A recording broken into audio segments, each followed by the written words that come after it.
नमस्कार दोस्तों, मैं करण त्रिपाठी आपका स्वागत करता हूं the Deoria dialogue space show में। आप सभी को दीप पर्व दिवाली और छठ की बहुत बहुत शुभकामना।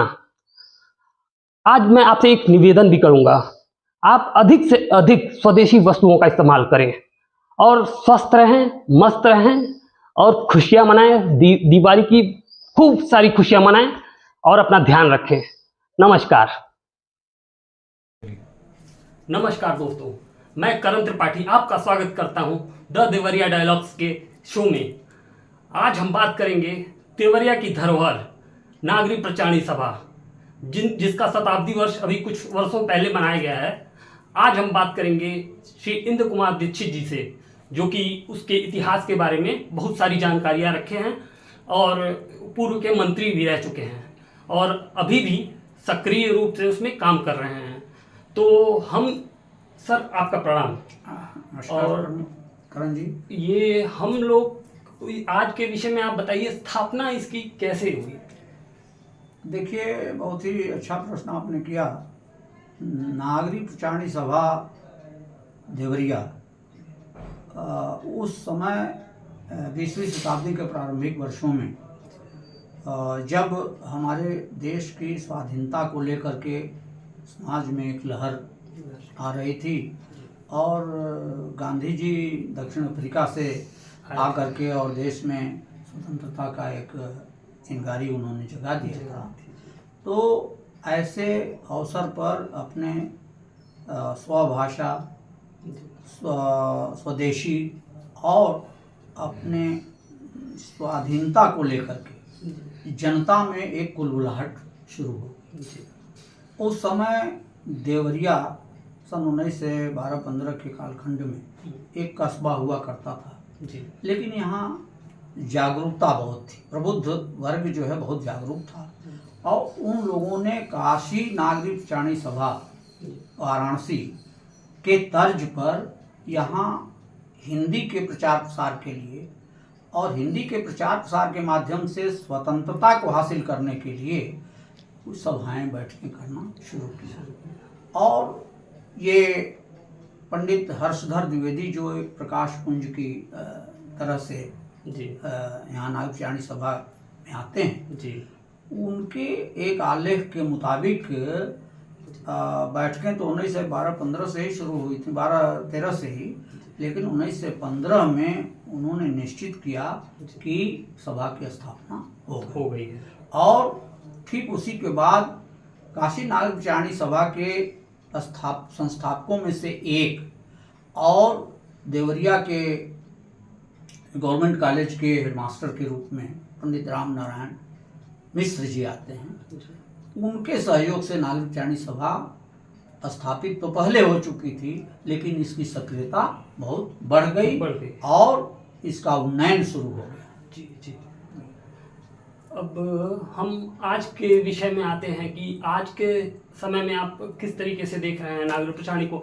देवरिया में साहित्य की स्थिति क्या है या लोगों का जुड़ाव? जैसे कि मुझसे बहुत लोगों ने कहा है कि आप हुए या सरोज पांडे जी हुए, तो ये एक साहित्यिक मंदिर का नाम देते हैं इसे।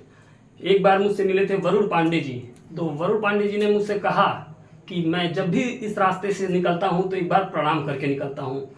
तो साहित्य के प्रति देवरिया में इस तरह का आना, थोड़ा सा इसके बारे में आप कुछ बताइए। बहुत ही अच्छा प्रश्न है कि नागरी प्रचारणी सभा देवरिया साहित्य की धरोहर ही नहीं बल्कि आज एक मंदिर के रूप में, साहित्य के मंदिर के रूप में स्थापित है। 110 वर्षों का लंबा कालखंड ये तय कर चुकी है।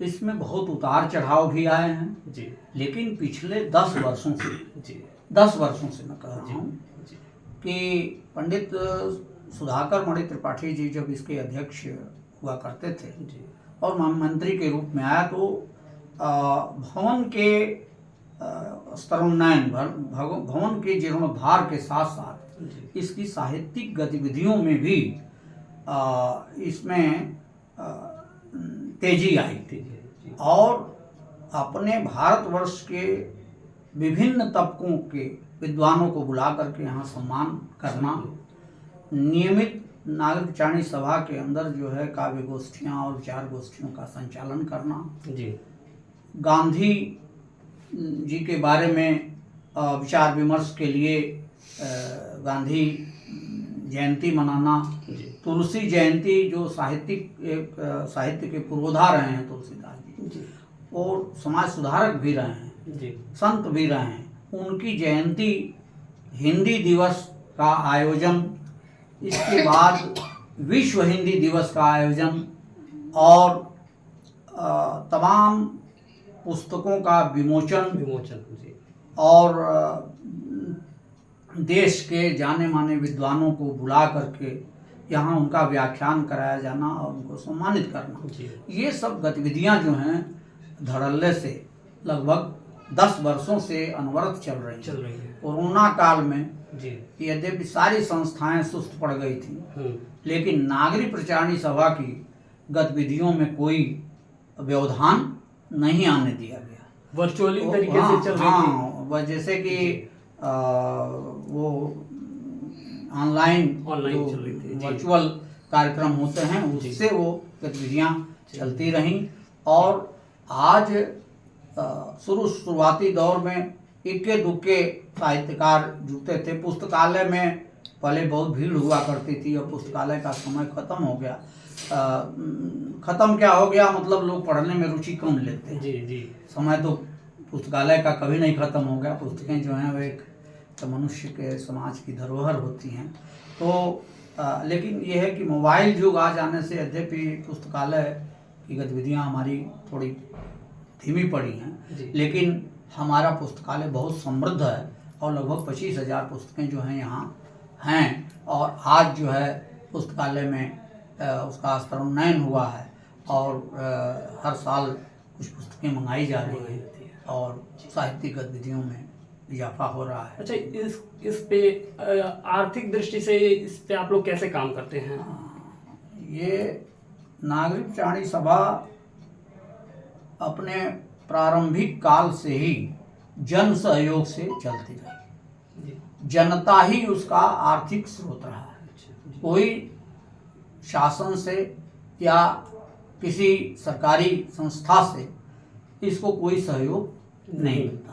पुस्तकालय को राजा राम मोहन राय लाइब्रेरी कलकत्ता और राज्य सरकार के माध्यम से बहुत ही कम मात्रा में पुस्तकें, अलमारियाँ या लगभग 2,500 रुपये सालाना के अनुदान के साथ देती रही, या 5,000 अनुदान हो जाए, तो इससे काम नहीं चलता है। तो मुख्य स्रोत जो है जन सहयोग। हम जनता में विभिन्न अवसरों पर जो कार्यक्रम करते हैं तो जनता के पास, जनता के बीच जाते हैं और उनसे अपील करते हैं कि आप इसमें कुछ सहयोग करिए। और यह कार्यक्रम नागरिक प्रचारणी सभा के सामने है, तुलसी जयंती या हिंदी दिवस है, उसके आयोजक मिल जाते हैं और वो कार्यक्रम संपन्न हो जाता है, लोगों का सहयोग मिलता है। एक स्रोत जो है ये है कि जब नए सदस्य बनते हैं, आजीवन सदस्य, तो उनके माध्यम से 5100 रुपये की धनराशि आती है और वो है। और सांसद विधायक निधि से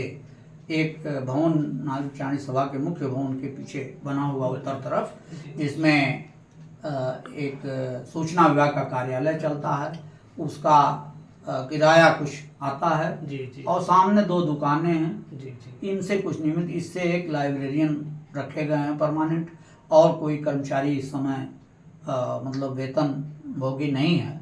और वो सभी लोग मिल करके समाज से धन एकत्रित करके, समिति के लोग अपने सहयोग दे करके, आर्थिक सहयोग दे करके इस संस्था को चलाते हैं। भारत सरकार से मैं ये अपील करना चाहता हूँ कि ये संस्था जो कि बहुत सुचारू रूप से चल रही है, इसको कुछ अनुदान देने की कृपा करें, क्योंकि ऐसी चीज़ें आपके प्रदेश में कुछ ही बची हैं।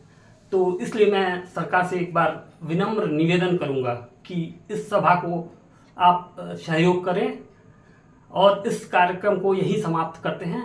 हम मिलते हैं आपसे नए विषय के साथ अगले शो में। धन्यवाद, नमस्कार।